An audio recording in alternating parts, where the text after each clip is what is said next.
देखिए गाइस, मैं आज आपको यूपीएससी के बारे में मैं बताऊंगा। इसका जो है कैसे जो है इसको करना है और पेपर कैसे आता है और पेपर का क्या प्रारूप है, ये मैं आपको जो है डिटेल से बताने जा रहा हूँ। देखिए, यूपीएससी ये हिंदुस्तान की सबसे बड़ी सर्विस होती है, one of the biggest service in India. इसके अंतर्गत जो बनते हैं, इसका फुल फॉर्म है union public service commission. Union public service commission, इसके अंतर्गत जो बनते हैं, क्योंकि ये इंडिया की सबसे बड़ी जो है सर्विस होती है, सबसे बड़ा एग्ज़ाम होता है, इसके अंतर्गत जो लोग बनते हैं, पोस्ट क्या होती है वो मैं आपको बताने जा रहा हूँ। आईएएस, उसके बाद होती है आईएफएस, उसके बाद आईपीएस, उसके बाद आईआरएस और उसके बाद आईटीएस। ये 5 मेन होते हैं, प्रमुख होते हैं। आईएएस का मतलब होता है Indian administrative service. Indian administrative service, ये इंडिया की टॉप मोस्ट सर्विस होती है, Indian administrative service. Second one है आईएफएस, ये होता है Indian foreign service. Indian foreign service. इसके बाद होता है IPS, Indian police service. Indian police service. इसके बाद आईआरएस, इंडियन रेवेन्यू सर्विस, ये होता है इंडियन रेवेन्यू सर्विस। और उसके बाद लास्ट में होता है ITS, Indian trade service. Indian trade service. अब यहाँ पे ध्यान देने वाली बात ये है कि अब ये 5 सर्विस क्लास 1 की सर्विस मानी जाती है। इनका सब कुछ एकदम अलग होता है और बड़ा जो है इनका जो सब कुछ, जो भी इनको गाड़ी मिलती है, बंगले मिलते हैं, ये तमाम सुविधाएं मिलती हैं, फ़ोन वगैरह सब कुछ इनको जो है फ्री मिलता है और इनकी सैलरी भी बहुत अच्छी होती है। इसीलिए ये one of the attractive service in India मानी जाती है। Now IAS, IFS, IPS, IRS, ITS.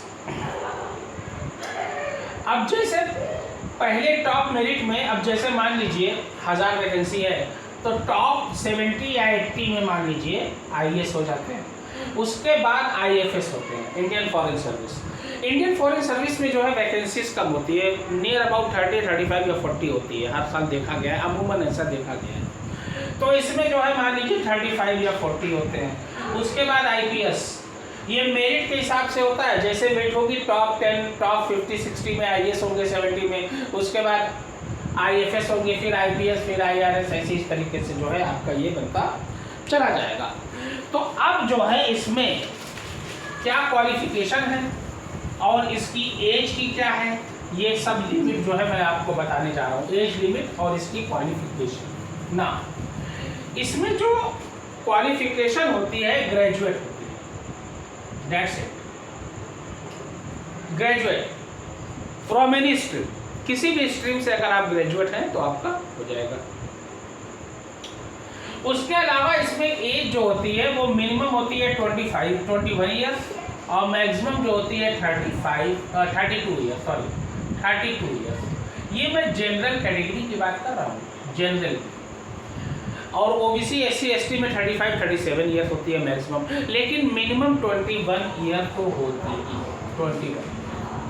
बहुत से ऐसे एस्पिरेंट भी हैं जो यूपीएससी क्रैक कर जाते हैं 21 ईयर्स में, 22 ईयर्स में, जैसे साफिन हसन हो गए हैं। ये जो है आईपीएस जो है क्रैक, यूपीएससी क्रैक किए थे और आईपीएस ऑफिसर हैं इस समय, गुजरात कैडर के। तो तमाम लोग जो है वेरी यंग एज में भी हो जाते हैं, ऐसा नहीं। अक्षर जैन वगैरह है। तो अब इसकी एज हो गई और इसके जो है क्वालिफिकेशन।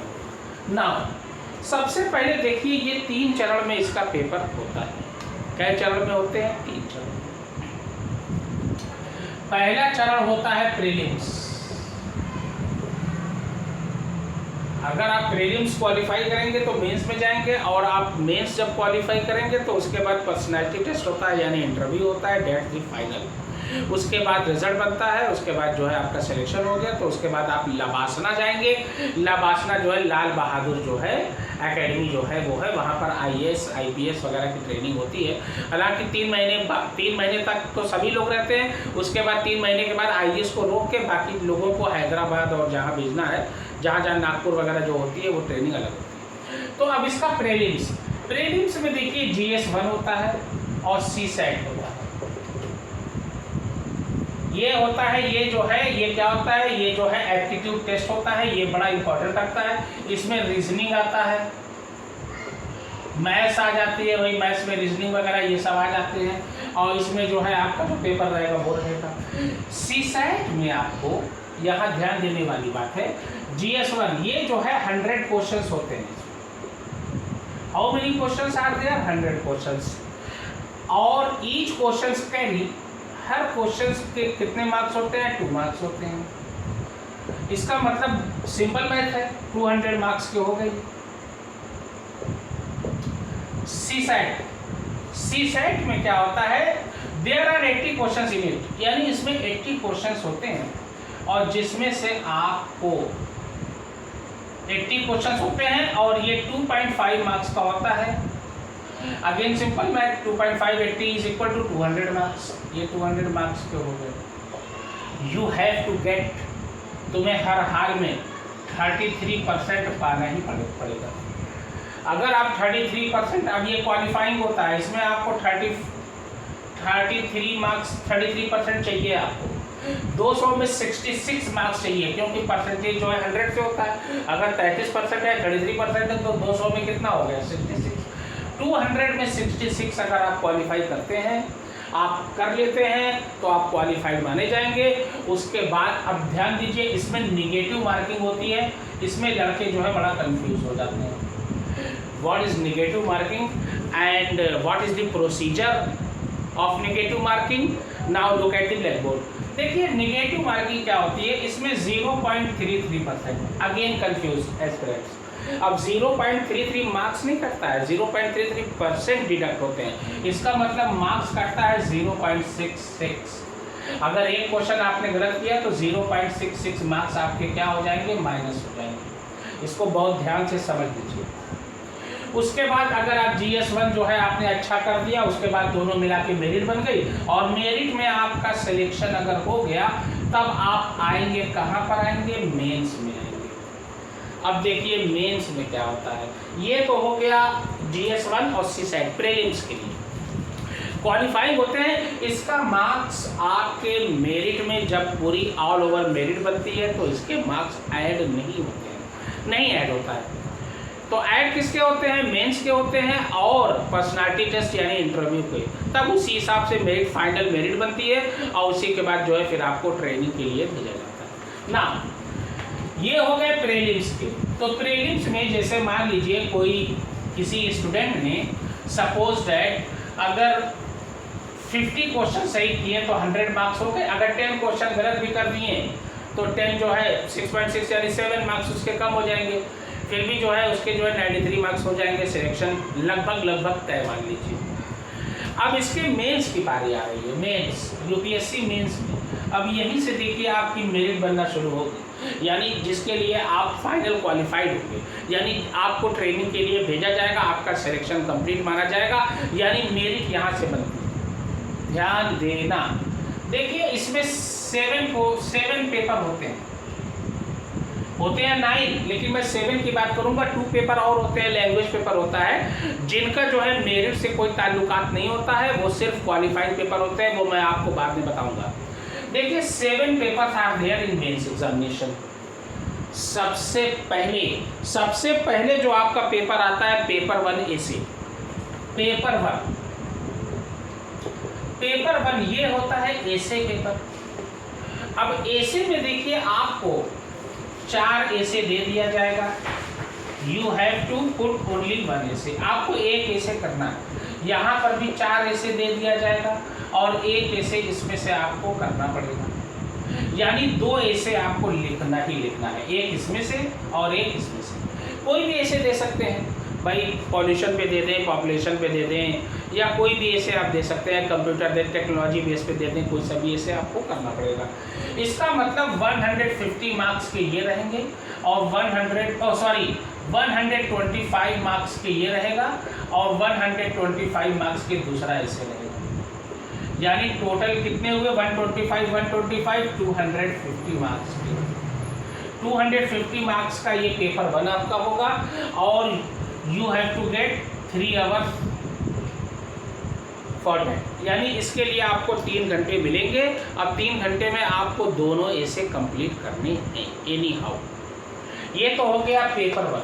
उसके बाद मैं पेपर 2 की बात करने जा रहा हूँ। अब देखिए पेपर 2 क्या होता है, इस पर भी थोड़ा सा आप ध्यान दीजिएगा। पेपर 2 GS1 होता है। पेपर 2 जो होता है ये होता है GS1। अब GS1 पेपर 2 होता है और ये जो होता है 250 मार्क्स का। आगे 250 मार्क्स, टाइम क्या होता है? 3 hours.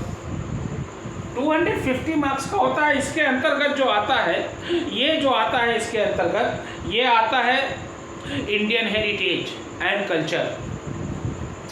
Indian heritage and culture, history geography, history and geography of India and world as well as world. यानी इंडिया का भी रहता है और वर्ल्ड की भी हिस्ट्री ज्योग्राफी पूछता है, यानी पूरी दुनिया की हिस्ट्री ज्योग्राफी पूछता है। हिस्ट्री में बहुत से क्वेश्चन पूछ लेंगे, जैसे अशोका का, अकबर का, अलेक्जेंडर द ग्रेट हैं, तमाम लोग हिस्ट्री में आते हैं, चंद्रगुप्त हैं, बिंदुसार हैं, समुद्रगुप्त हैं। ये सब के बारे में कहीं से भी क्वेश्चन वो पूछ सकते हैं। चालुक्य वंश, मुगल वंश, जो भी पूछना चाहे वो पूछ सकते हैं। ये आपके 250 मार्क्स से होंगे। 3 आवर्स का आपका पेपर रहेगा और ये आपके रिटन में है, रिटन रहेगा। इसमें जो है आपको जो है लॉन्ग आंसर लिखना है और 20 क्वेश्चंस रहेंगे और 20 क्वेश्चंस आपको 3 घंटे में करना है। 20 questions are there in it and you have to solve it in 3 hours। यानी 3 hours में आपको इसको सॉल्व करना ही करना है any how, you have. Now paper 2 हो गया। उसके बाद आपका आता है पेपर 3 जिसको कहते हैं GS2। यानी पेपर 3 जो होता है मेंस में, इस पर आप थोड़ा सा ध्यान दीजिएगा। ये होता है GS2। Again 250 marks, again time 3 hours and again number of questions are there 20 questions। यानी 20 क्वेश्चंस रहेंगे, 3 घंटे का समय रहेगा, 250 मार्क्स के आपके ये रहेंगे GS2। इसमें गवर्नेंस, कॉन्स्टिट्यूशन, इसमें क्या पूछेगा? Governance, constitution. अब कॉन्स्टिट्यूशन में वो कोई सा भी पूछ सकता है। गवर्नेंस पूछ दिया, कॉन्स्टिट्यूशन पूछ दिया, सोशल जस्टिस पूछ दिया, इंटरनेशनल, इस तरीके से जो है आपको पूछेगा। सोशल जस्टिस है,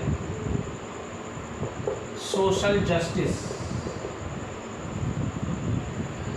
इस तरीके के आपके जो है ये 20 क्वेश्चन रहेंगे। आपको 20 क्वेश्चन सॉल्व करना रहेगा। आपको टाइमिंग मिलेगी 3 आवर्स की। 3 घंटे में आपको एनी हाउ सॉल्व करना है। ये हो गया GS2। अब इसके बाद आएगा GS3, पेपर 4 जिसको कहा जाता है GS3। पेपर 4 जो होता है ये होता है GS3। Again 250 marks, again 3 hours, again number of questions 20 questions.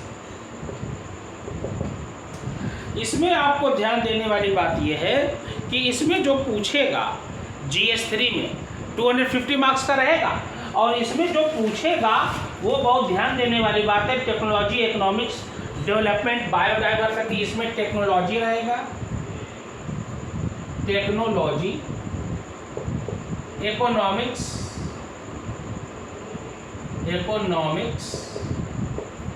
Biodiversity,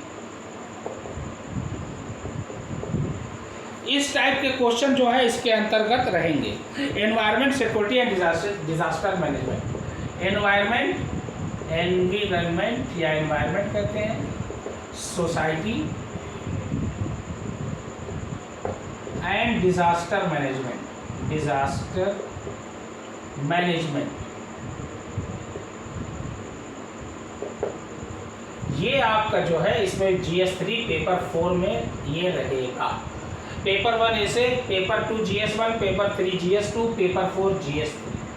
20 questions are there, 3 hours time रहेगा and again number of questions are there in it 20 questions. 20 questions आपको करने रहेंगे, आपको 3 घंटे में इसको सॉल्व करना है। नाउ नेक्स्ट अगला रहेगा पेपर 5।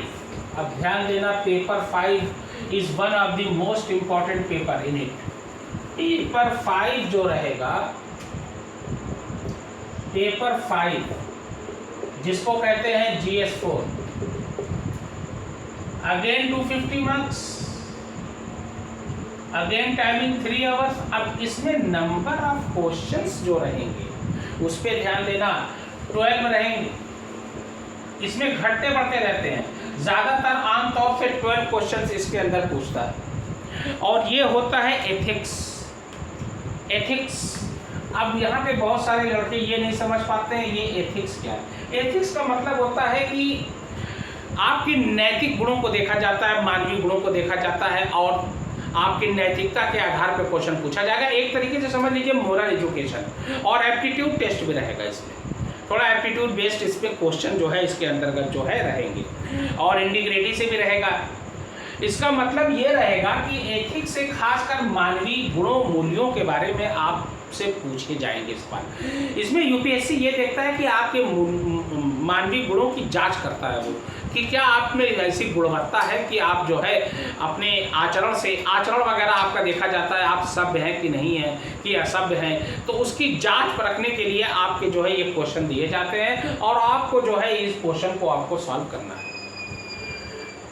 यूपीएससी ये करता है और इसके अंतर्गत जो है तमाम फिलोसफर्स के आपके जो है इसमें विचारों को भी जो है पूछा जाता है। जैसे रविन्द्रनाथ टैगोर का पूछ लिया, मार्टिन लूथर का पूछ लिया, अब्राहम लिंकन का पूछ लिया, सोक्रेट्स का पूछ लिया, प्लेटो का पूछ लिया, लेनिन का पूछ लिया। जिसके बारे में पूछेगा उनके विचारों के बारे में भी पूछ सकता है, क्योंकि ये लोग सोशल रिफॉर्मर थे। लेनिन वगैरह ये लोग क्या थे, ये लोग एक तरीके से फिलोसफर थे, सोशल रिफॉर्मर थे। कबीरदास के बारे में भी पूछ सकता है, कोई सा भी क्वेश्चन इस पर पूछ सकता है। एथिक्स में बड़ा कंफ्यूजन रहता है लोगों को, तो इसलिए मैं एथिक्स को क्लियर कर देना चाह रहा हूँ कि इसमें 20 क्वेश्चंस नहीं रहेंगे, 12 रहेंगे। 12 मेनली तौर से 12 क्वेश्चन इसके अंतर्गत आते हैं। खैर, अब पेपर देखिए 5 हो गया, पेपर 6 ये आपका ऑप्शनल सब्जेक्ट रहेगा। This one is very very important for you, क्योंकि अगर आपके सब्जेक्ट में पकड़ नहीं है जो सब्जेक्ट आपने लिया है तो आपके लिए फिर बेकार है। ऑप्शनल सब्जेक्ट रहेगा और इसके पेपर होंगे 2, एक होगा पेपर 1 और एक होगा पेपर 2। ना, पेपर 1 पेपर 2 ये होगा 250 मार्क्स का और ये होगा 250 मार्क्स का। इसका मतलब ऑप्शनल सब्जेक्ट का टोटल कितना रहेगा, 500 मार्क्स के रहेंगे। अब देखिए 500 marks, this one is very important for you. और ऑप्शनल सब्जेक्ट आमतौर से वही होते हैं जो आपके ग्रेजुएशन में सब्जेक्ट होते हैं। आप ग्रेजुएशन में सब्जेक्ट अगर जो लिए हैं वो नहीं लेना चाहते वो भी है, वो आपके इंटरेस्ट के ऊपर डिपेंड करता है कि आपका इंटरेस्ट किस सब्जेक्ट के ऊपर है। बहुत से बच्चे ग्रेजुएशन किसी और सब्जेक्ट से करते हैं, यूपीएससी में कोई और सब्जेक्ट ले लेते हैं ऑप्शनल। ऑप्शनल में आप मैथ ले सकते हैं, जूलॉजी ले सकते हैं, केमिस्ट्री ले सकते हैं, फिजिक्स आप ले सकते हैं, हिस्ट्री ले सकते हैं, ज्योग्राफी ले सकते हैं। Whatever you want to choose you have to choose it. जो आप चाहते हैं आप चूज कर सकते हैं, ये आपके ऊपर डिपेंड करता है। आप जो सब्जेक्ट चाहें आप चूज कर सकते हैं। हाँ, उसकी आपको गहरी नॉलेज होनी चाहिए। इसीलिए जो आमतौर से जो ग्रेजुएशन जो सब्जेक्ट करते हैं, जो बच्चे ग्रेजुएशन जिस सब्जेक्ट से भी करते हैं वही सब्जेक्ट चूज करते हैं, क्योंकि वो इंटरेस्ट होता है और उसमें वो पढ़े भी होते हैं, तो उनको जो है आसानी हो जाती है थोड़ा सा समझने। इसलिए ऑप्शनल सब्जेक्ट बहुत ध्यान से, बहुत अच्छे से सोच विचार और इंटरेस्ट होने के बाद आप चूज करिएगा, क्योंकि this will question carry 500 marks. और यही ऑप्शनल सब्जेक्ट से आपकी मेरिट बहुत हाई भी जा सकती है, बहुत लो भी जा सकती है। राइटिंग बहुत अच्छी होनी चाहिए, स्पेलिंग वगैरह आपकी क्लियर होनी चाहिए, और सिनॉप्सिस, मैं बार बार सिनॉप्सिस पे कहता हूँ। अगर जिस बच्चे ने, सिनॉप्सिस का मतलब होता है हेडिंग, जिस बच्चे ने हेडिंग वगैरह अच्छी दे दी उसका सिलेक्शन लगभग तय। मान लीजिए यूपीएससी में मेन हेडिंग देखी जाती है, कॉपी भरना है आपको any how, that's the biggest point for you. Optional subject के बाद पेपर आपका जो है ये हो गया 5, ये 6, 1 6, देखिए ये हो गया 1 और ये हो गया 2, यानी कुल 7 पेपर हो गए। उसके बाद आपका होता है लैंग्वेज पेपर, ये बहुत मायने रखता है। लैंग्वेज पेपर यानी 8 और 9, लैंग्वेज पेपर जो है बहुत मायने रखता है, ठीक है ना। अब लैंग्वेज पेपर में देखिए आता क्या है, लैंग्वेज पेपर ये सबसे लास्ट में होता है। अब लैंग्वेज पेपर देखिए एक तो हो जाता है रीजनल लैंग्वेज, जैसे आप हिंदी चूज कर सकते हैं, या आप चाहे तो कोई और भाषा यूज़ कर सकते हैं, मलयालम, असामीज़, तमाम रीजनल भाषा। आमतौर से यूपी बिहार वाले क्या चूज़ करते हैं, मध्य प्रदेश वाले हिंदी चूज़ करते हैं। हिंदी आपका हो गया लैंग्वेज एक, और दूसरा लैंग्वेज पेपर जो होगा आपका, ये आपका होगा कंपलसरी इंग्लिश। ये इंग्लिश आपकी इसमें कंपलसरी रहेगी, ये पेपर जो है कंपलसरी रहेगी, यानी आपको इंग्लिश लेना ही लेना, हिंदी और इंग्लिश। अब हिंदी में जैसे लैंग्वेज पेपर में कुछ भी पूछ सकता है, हिंदी ग्रामर आप मजबूत करिएगा, इंग्लिश ग्रामर मजबूत करिएगा। ये जो क्वेश्चन इसके अंतर्गत जो आते हैं, ध्यान से सुन लीजिए, इसके अंतर्गत जो क्वेश्चन आएंगे वो क्लास 10th स्टैंडर्ड लेवल के रहेंगे, बस उससे ऊपर नहीं रहेगा। अब सोच लीजिए क्लास 10th लेवल का रहेगा बस। इसका मतलब क्लास 10th लेवल की अगर आपकी पकड़ बहुत अच्छी है तो आप बहुत आसानी से क्रैक कर जाओगे। और हिंदी ग्रामर या इंग्लिश ग्रामर में पूछेगा क्या, इंग्लिश ग्रामर में जैसा आप जानते हो noun, pronoun, adjective, verb, adverb, preposition, conjunction, interjection, या बहुत पूछेगा एंटोनिम, सिनोनिम्स पूछ लेगा, या बहुत पूछेगा भाई आपको जो है complete the following sentence, use the correct form of the verb, या आपको पूछ लेगा arrange the following sentence by reordering the words, यानी आपको सेंटेंस अरेंज करना है और ऑर्डर में लिखना है, या आपको पूछ लेगा इस तरीके से पूछेगा वो, और कुछ तो पूछेगा नहीं। और हिंदी में जैसे आपका तद्भव तत्सम रहेगा, पर्यायवाची रहेगी, ये तमाम क्वेश्चन आपको ग्रामर में पूछेगा। समास पूछ सकता है, संधि विच्छेद है, ये तमाम पूछेगा। ये आपने कर लिया, ये क्वालिफाइंग पेपर होता है, इसके मार्क्स जो है आपकी मेरिट में ऐड नहीं होते, ये क्वालिफाइंग मार्क्स होता है, दैट्स इट, क्वालिफाइंग मार्क्स होता है ये क्वालिफाइंग मार्क्स होता है, इसके नंबर जो है ऐड नहीं होते हैं। यानी आपको 300 में 75 मार्क्स लाना है, दैट्स इट, ओनली 75। 3 दूनी 6, 3 5 15, यानी 25%। अब सोचने में बड़ा आसान लग रहा है, 25% है और क्लास 10 तक का ग्रामर आएगी, लेकिन बहुत घुमा फिरा के पूछता है। अब जैसे arrange the following sentence by reordering the words, उल्टा पुल्टा रहेगा, उसको सही करना बहुत घुमा देता है, बहुत लंबे में पूछता है। अगर आप 75 मार्क्स प्लस ला देते हैं तो आपका ये हो जाएगा क्वालिफाइड। अब इसकी चेकिंग कैसे होती है, देखिए सबसे पहले ये पेपर चेक होगा, लास्ट में होता है लेकिन पहले ये चेक होगा। अगर आप 75 प्लस लाते हैं तब तो आप बाकी के पेपर एथिक्स हो गया, या GS1 हो गया, या GS2 हो गया, या एसे हो गया, या GS3 हो गया, या GS4 हो गया, या आपका ऑप्शनल हो गया, ये सब जो है इसमें बाद में चेक होते हैं। लेकिन आपको ये क्वालिफाई करना है और ये सबसे पहले जो है चेक किया जाता है। ये चेक होने के बाद जब आप 75 प्लस पा जाते हैं तब आपके रिटर्न के बाकी पेपर आपके चेक होंगे, अन्यथा आपका बाकी पेपर चेक नहीं होगा। That's the biggest point. उसके बाद ऐसे में आपके हो गए 250 मार्क्स, पेपर 1 यानी पेपर 2, सॉरी ये तो पेपर 1 हो गया, पेपर 2 यानी GS1, इसके हो गए 250 मार्क। GS2 का पेपर होगा, ये हो गए 250 मार्क। GS3 का पेपर होगा, ये हो गए 250 मार्क। GS4 जो एथिक्स होता है ये हो गए 250 मार्क्स। ऑप्शनल सब्जेक्ट का जो होता है पेपर वो 250 करके ये हो गए 500 मार्क्स। टोटल कितने हुए 2 2 4 2 6 2 8 10 11 1 12 12.5 12 5 17 17.5 750 मार्क्स के आपके रिटन हो गए। ये आपकी कॉपी चेक। उसके बाद तीसरा नंबर, और तीसरा क्या होता है इंटरव्यू। इंटरव्यू में आपके जो क्वेश्चन पूछे जाते हैं वो होते हैं 275 मार्क्स के इन इंटरव्यू। ये होता है पर्सनालिटी टेस्ट। पर्सनालिटी टेस्ट होता है आपके, इसमें जो है देखा जाता है sense of humour, presence of mind कैसा है। अगर आप 10 में से 9 क्वेश्चन बोलते हैं कॉन्फिडेंस के साथ, I don't know sir, I have no idea of this question, कोई बात नहीं। अगर आप कॉन्फिडेंस के साथ हैं लेकिन नर्वस नहीं होना है, कॉन्फिडेंस के साथ आप 10वां क्वेश्चन आंसर दे देते हैं तो भी सिलेक्शन हो गया है कई लोगों का।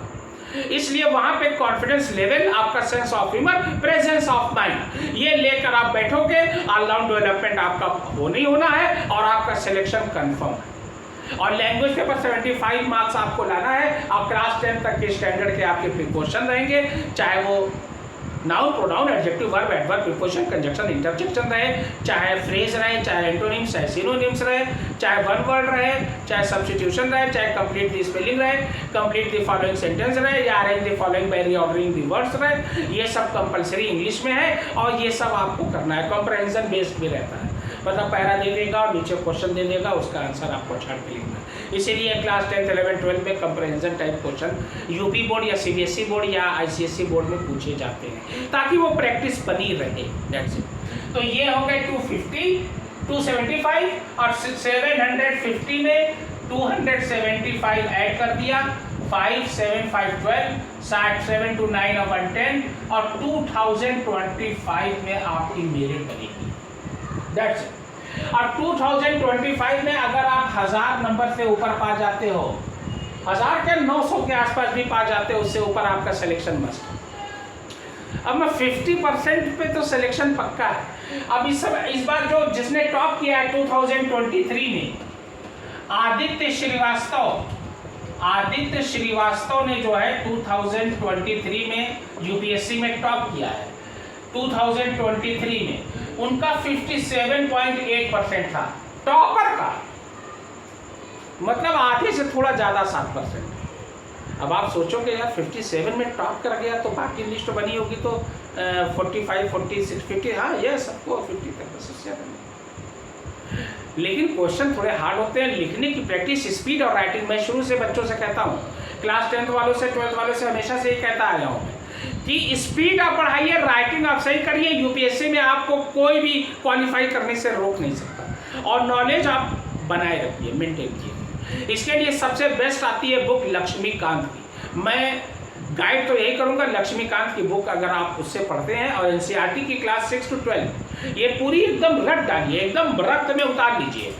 अच्छा जो होता है वो स्टूडेंट वही होता है जो ज्ञान को अपने रक्त में उतारे और सही दिशा में, राइट डायरेक्शन में जाइए। आपका यूपीएससी में 100% सिलेक्शन होना ही होना है। बहुत लोग डर जाते हैं, अरे यूपीएससी आईएएस अब मैं नहीं कर पाऊंगा, मुझसे नहीं हो पाएगा। Why not? आइए, यूपीएससी दावत देता है जिसकी हैंडराइटिंग, राइटिंग और जिसका sense of humour, presence of mind और जिसकी नॉलेज और कैचिंग पावर अच्छा है, यूपीएससी तो कहता है आइए और आप नौकरी ले जाइए आईएएस की, राजा की।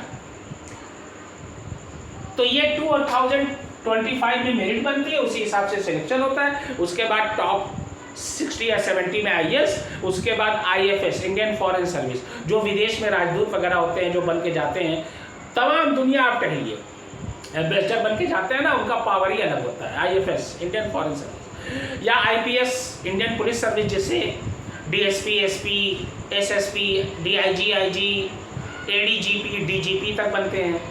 टॉप मोस्ट रैंक होती है डीजीपी की। और या तो आईआरएस, रेवेन्यू सर्विस, जैसे वो अरविंद केजरीवाल दिल्ली के चीफ मिनिस्टर, वो आईआरएस थे। या आईटीएस, इंडियन ट्रेड सर्विस, व्यापार का कस्टम वगैरह जो होता है उसके लिए। तो ये सब जो है आप क्वालिफाई करने के लिए जो है आपको लगन चाहिए, मेहनत चाहिए। ओके, आप प्लीज़ मेरा चैनल सब्सक्राइब करिए, लाइक करिए, प्लीज़ फॉलो करिए। जय हिंद।